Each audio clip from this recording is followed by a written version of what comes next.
Good evening, everyone. Welcome to 2 Pucks Hockey Chat with Scott and Chris. Thank you very much for joining us. Today is February 16th, and we have our usual list of items to review with everyone. So, Scotty, would you like to have the honors? Scotty, we lost. Oh, yep, nope, still there. Yeah. Oh, there you go. Okay. It was a test. Yeah, it was a good test. Yeah. So actually, I liked it better the other way. yeah, of course you did. Yeah. So let's start off talking some trades. So earlier in the week, we saw the Minnesota Wild trade Jason Zucker to the Pittsburgh Penguins, and just today, the New Jersey Devils have been on the trade front, making some deals. And they actually made two deals today. The first, so the first was a trade for of Andy Greene, sending Andy Greene to the New York Islanders in exchange for the second round pick in the 2021 NHL draft. And just as quickly, well, Scotty, not yeah, to go interrupt ahead. you, I'm showing these articles courtesy of sportsnet.ca. There you go. Yeah, no problem.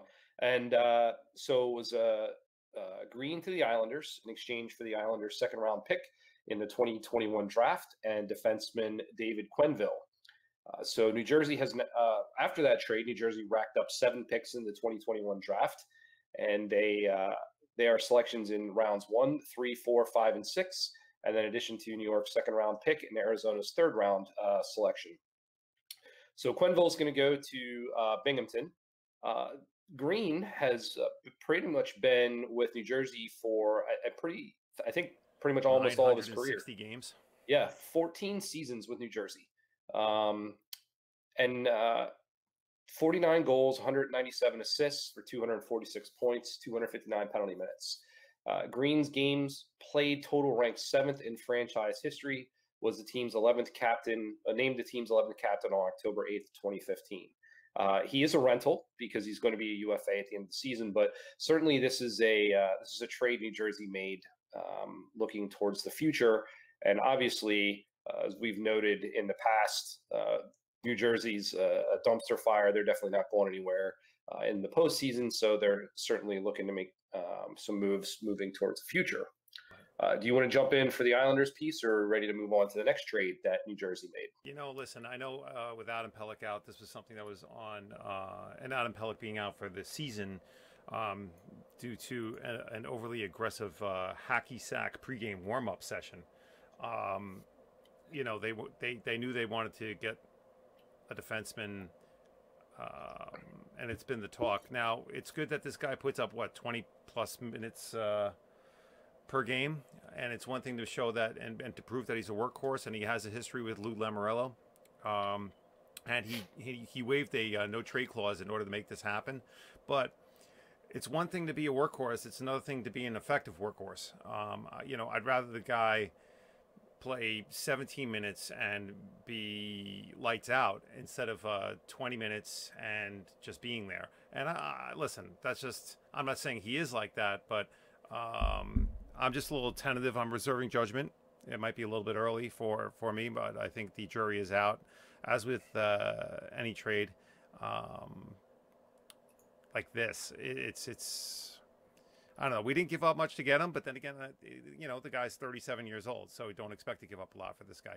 But you know, listen, I know that he's been a solid player, but it's once again 37 years old to expect 20-plus minutes per game out of him to be effective, and as a replacement for a young stud like Adam Pelech is, you know, we'll see what happens.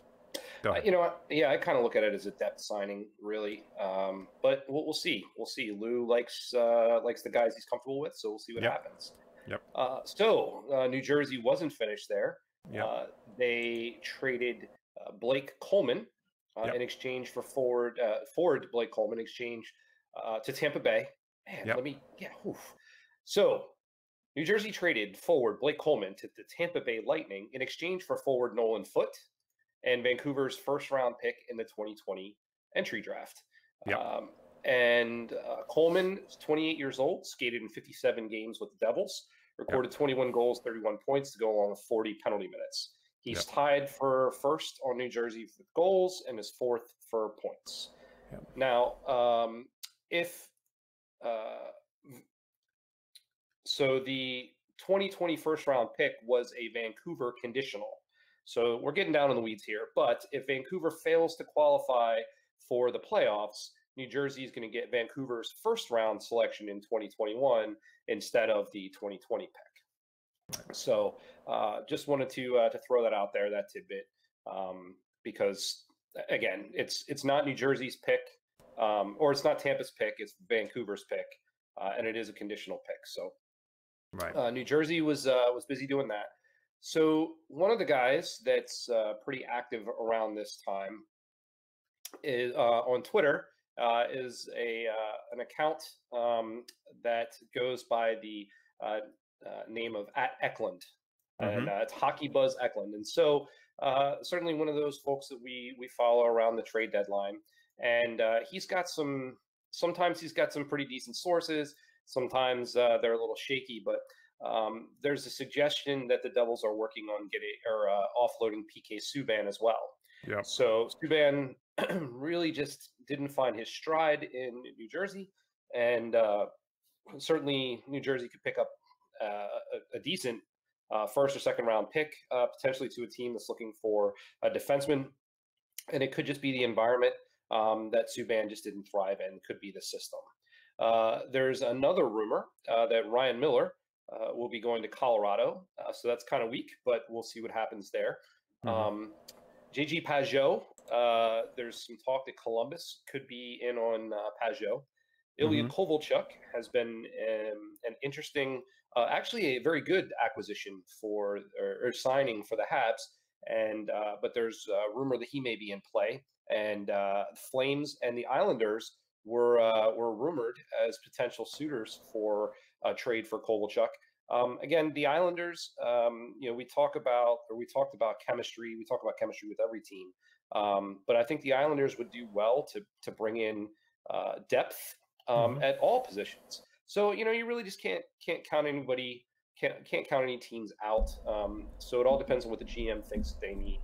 Mike Hoffman, looks like the Oilers are the front runners for Mike Hoffman. Tyler Toffoli has been rumored that the Islanders and the Calgary Flames are keeping Tyler Toffoli in their crosshairs. So more to follow. Obviously, New Jersey is a seller, was identified as a seller a long time ago. I think that they were out of the playoff picture like Thanksgiving. If not right around that period of time. So now that seller has hit the market, we'll see if other selling teams become desperate and want to get a jump on the draft picks or prospects they could get in return at this point in time. So So far 3 trades within the last couple of days. Within the last week, that was Zucker to the Penguins for Galchenyuk, Kalen Addison, and a 2020 first-round pick.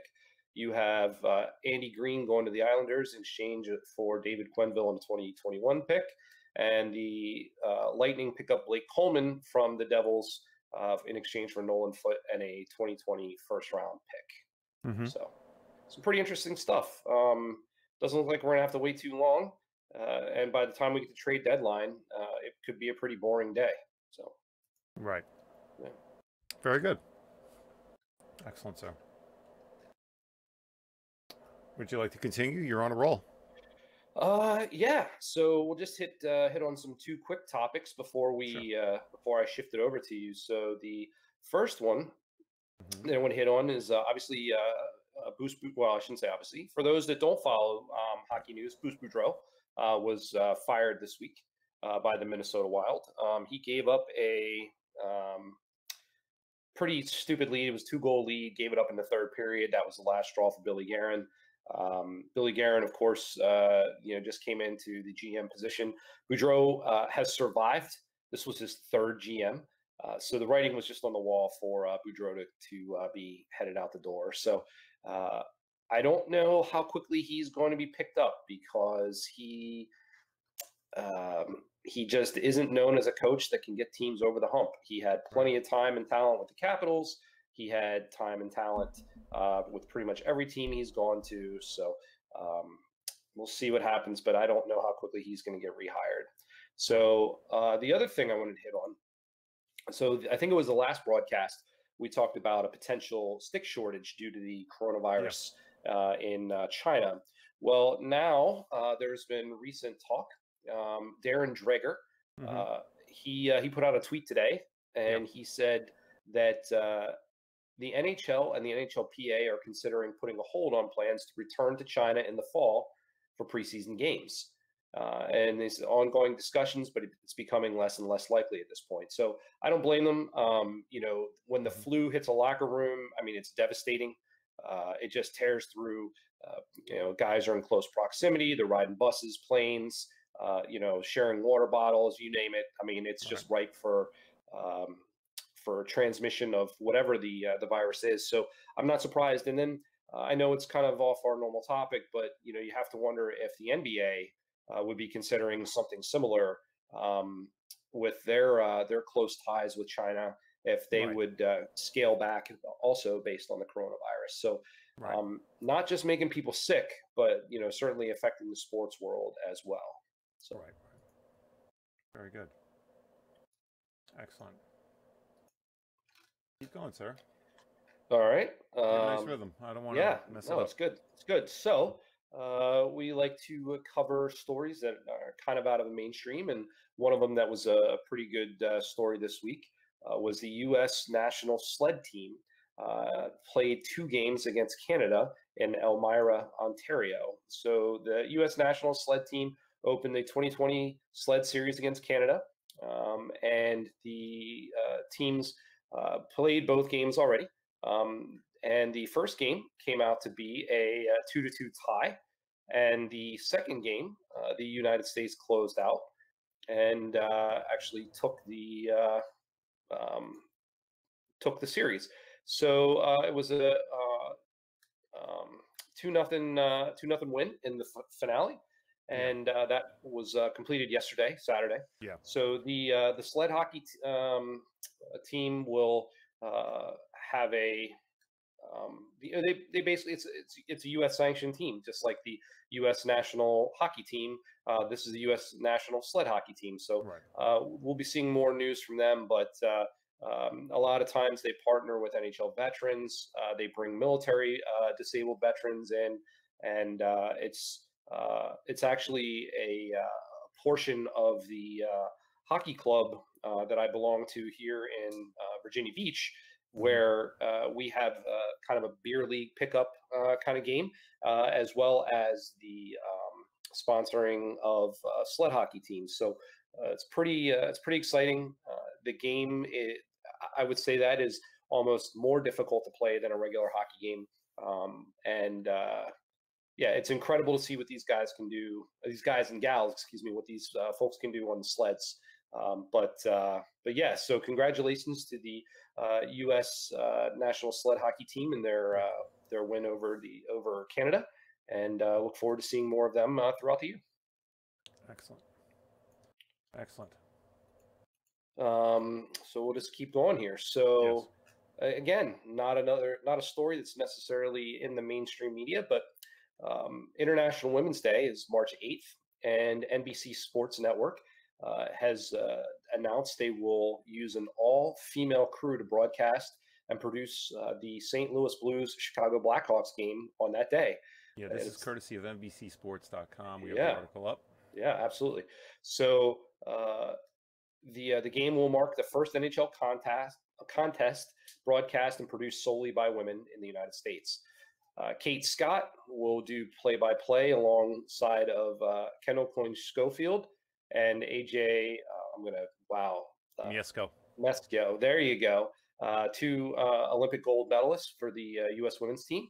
And Catherine Tappan's going to do anchor studio coverage. We're very familiar with her, along with 3-time Canadian gold Olympic medalist Jen Botterill. So again, production team, female. This is a good thing.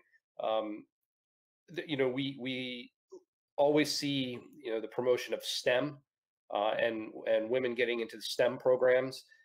This is an extension of that, and I would say provides other avenues for women who may not necessarily be interested in STEM fields, but are looking to make their way into big business and television production and sports production. So good for them. Getting their faces out, getting them on the screens, getting them exposure will just pave the way for more and more and more. So really cool that NBC is doing this, and look forward to that game. And certainly I'll be tuning in because it's not often you get play-by-play and color from an all-female crew, and certainly some of the play-by-play broadcasters that NBC Sports has subjected us to leave a lot to be desired. So it'll be interesting to get their take on it. It'll be interesting to listen to a different point of view. So well, I'm going to be honest with you. This is a game that if you or me or anyone, any other hockey enthusiast were to tune into, I'll be honest with you, probably wouldn't even notice it was an all-female cast. And I'm saying that from a positive point of view, meaning these are all consummate professionals, all these names that we just announced. And Catherine Tappan is amazing. She does a great job, day in, day out. AJ Miesco is a regular broadcaster for the Islanders this season. So all the Islander fans are used to seeing her. She's doing a great job between the glass. She's on the ice, and she's giving that ice level insight, and she's amazing. Kate Scott, I'm not as familiar with, but obviously Kendall Coyne Schofield's been doing some work also. So I'll be honest with you, it's going to be the type of thing that it's going to be a nice little asterisk to put into maybe an article, but from a hockey enthusiast standpoint, anyone who tunes in is probably not even going to notice what's going on or notice that it's an all-female cast, because they're all very, very good at what they do. And it's going to be just, I think, a top-notch broadcast that, like any other broadcast we see on any other evening, and everyone's going to be like, oh, okay, there's Kendall. Oh, there's Catherine. Oh, that's great. So I think it's nice that they're all there together at the same time, but you know what? I'm taking the stance from a very positive perspective on this, and the fact that they do such a great professional job all the time that it's just going to be another awesome broadcast of hockey coverage. They do, honestly, and the names we just rattled off do, I'd rather see them covering more games than some of the guys that we see and that we're used to that are annoying as heck. Yep. So I would much rather see these I was going to say girls, but women professionals, whatever title you want to give them, they do an amazing job. Yeah, no, I agree. And so it's great that the Islanders have embraced that and have included them more. I mean, Catherine Tappan's been a staple in hockey coverage. She knows her NHL stuff. NHL Network. She's great. Absolutely. She absolutely knows her stuff. And I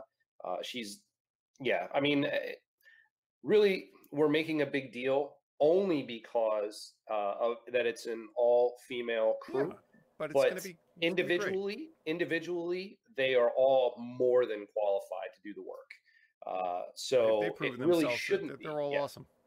It really shouldn't be a big deal, if that makes sense, right? Like, this should just be another day at the rink. Exactly. So, but again, it's exciting, and again, I think it provides a great opportunity for young women especially, to get into the field if that's something that they're interested in. So, I mean, I applaud it just from that perspective. But certainly, during the All-Star game, when we saw the United States play the women's team, the Canadian women's team, I thought that game was much more exciting. They obviously know their stuff. There's not going to be any degradation in the coverage. It's just going to be good. It's just going to be, it's a good thing. Yeah, absolutely. So, all right. I just wanted to throw in my last little nugget here is, if you noticed, I'm in a very patriotic mood today, patriotic and hockey mood, being that it is Hockey Day in America. So I wanted to make sure that everybody knew that, and took note of the incredibly star-spangled, awesome banner that I have behind me, as opposed to whatever that dull drab thing is that you have behind you. So awesome. You did not just call the barn dull awesome drab. Here. Awesome here. Not so awesome over there. So. That is a cheap shot. Yes. One of the best arenas in the league. You know, I got to throw it out there. Awesome here. Unreal. Not so awesome. You over are there. just old and bitter. Just wish you had as beautiful an arena as we do over here. All right, moving forward. We have my first article. All right, so this is stuff that's off the beaten path a little bit. There were fans that were for the Kings Avs game, you know, at Air Force's Falcon Stadium, and this turned into a noteworthy event for a few different reasons. One, it was the first outdoor game where a hat trick was scored by Mr. Toffoli, as we mentioned earlier. The second is because, a little side note, and hopefully we hear some more on this, and some people might have seen this, but and I'm not really going to speculate on it, but it was reported that someone at the game passed away, which is highly unfortunate, and there's an investigation that's ongoing at this time. But for more important reasons, a lot of people who bought tickets and journeyed to this game couldn't get there. A 45-minute drive turned into like 3-4 hour drive due to just traffic, weather, and just gridlock. So just I highlighted one guy here, Avalanche fan Jeff Carter, walked through security into the event during the second intermission.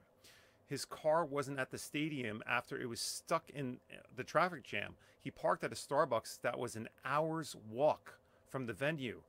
His wife was updating him with news from the game via text message while he walked. And then once he got there, he stayed 20 minutes and then decided, I have to get back. It's going to be a nightmare getting home. There were something like a couple thousand people that didn't even get to see the game because of traffic. Unfortunate.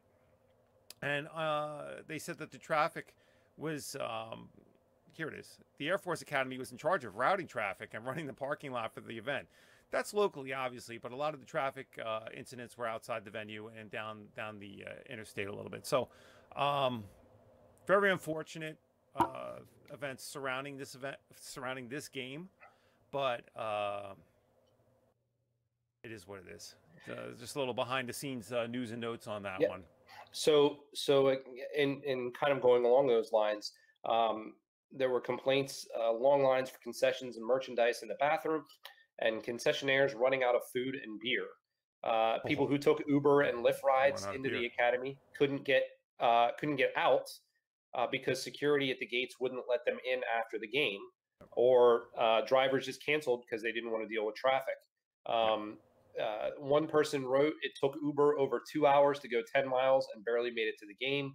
Couldn't get Uber out and had to walk over 2 miles with 7- and 8-year-old until nice gentlemen picked us up from hitchhiking. So it's insane. Yeah. Again, seats were expensive. It's a great atmosphere. Obviously, we've talked about this before. It's great for local residents. But yeah.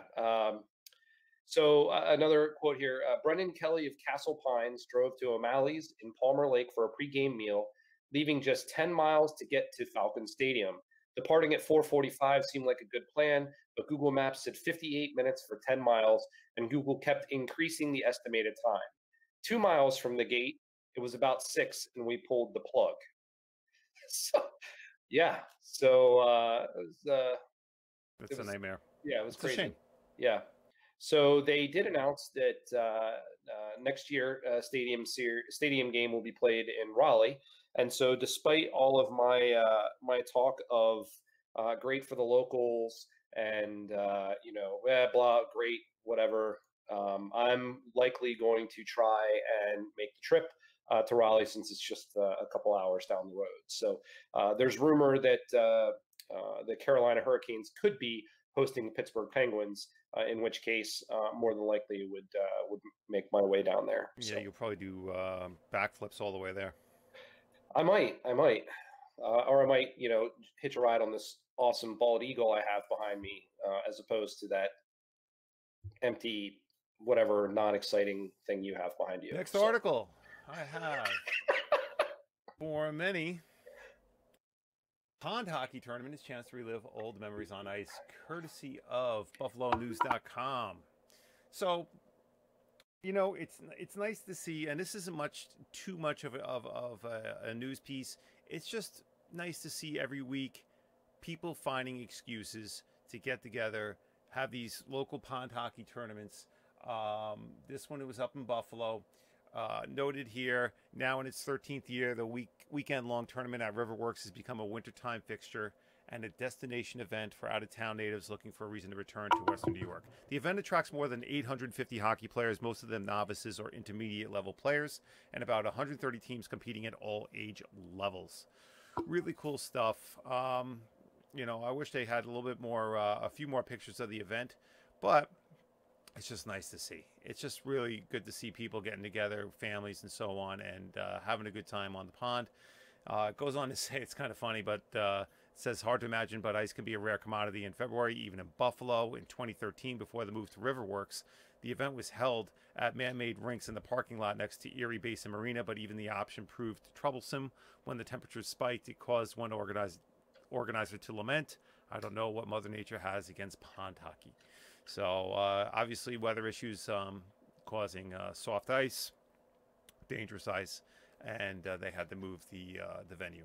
But it's great. It's awesome to see people of all ages getting together, forming teams. They got the little jerseys going, little sponsors, and obviously a whole bunch of beers. So good stuff. Any fights of note to share this time? Yeah, no. I think this one was a little bit more make love, not war type of event. So, Got it. Yeah, good stuff. Good stuff. I think I got one more here. This one is pretty cool. I like this article. This was a nice one, and this is courtesy of NBC Sports. It goes on. NBC Sports celebrates Hockey Day in America this Sunday with an NHL tripleheader on NBC and NBCSN, as well as a collection of stories and features which explore hockey's impact and influence across the U.S. And this one is about the Black Girl Hockey Club, which bolsters fan inclusivity, right? There's a girl, her name is Renee Hess, and she founded the Black Girl Hockey Club. She went to a game once, I believe.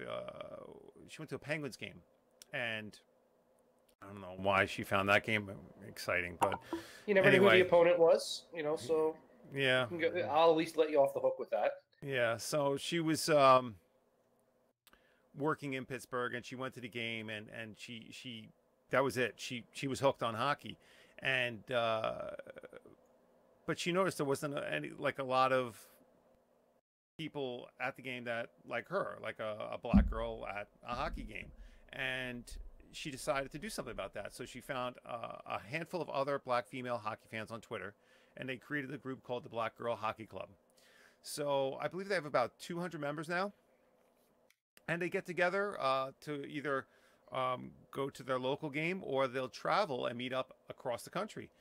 So really cool stuff. It's just a really nice thing to see how the passion of one person can really snowball into like a club like this. But this, once again, this article is courtesy of NBC Sports. If you want to follow the Black Girl Hockey Club, you can follow this article and the links that are provided within. That group, as a matter of fact, was noted to be in attendance at the Penguins game earlier this afternoon. Yes. So they're definitely standing out. And again, just like the all-female crew, making the game available to all audiences, no matter where you come from, no matter who you are. Yep. It's just a great initiative. And a lot of times these initiatives don't come from the league. They come from fans themselves. And that just goes to show you how awesome the game is, that the fans feel like they can make a difference and get involved. So, yeah, I agree. Another good story. Good stuff. Fun stuff. Yeah. So that's all I have for this evening. I think we're in a wrap here. Yeah. How do you feel about that? I'm feeling okay. I enjoyed Hockey Day across America, and I think we had some good stuff tonight. So I'll just throw it out there. We're all over social media, as has been scrolling across the top of the screen. Facebook, Twitter, YouTube, Periscope, Gmail, all 2 Old Pucks. So reach out and let us know what's on your mind. Share our videos. We're going to try and continue to at least retweet all of those crazy trades or trade rumors that are out there, because at this point in time, it gets fun, especially if you're watching fantasy hockey. And if you haven't picked up Jason Zucker yet, you might want to get on that. So just a word to the wise there. But yeah, looking forward to any audience participation, and look forward to seeing you guys on our next broadcast. Excellent. Thank you, everyone. Thank you for joining. Have a good evening. We'll see you Wednesday, 9 p.m. Eastern Standard Time.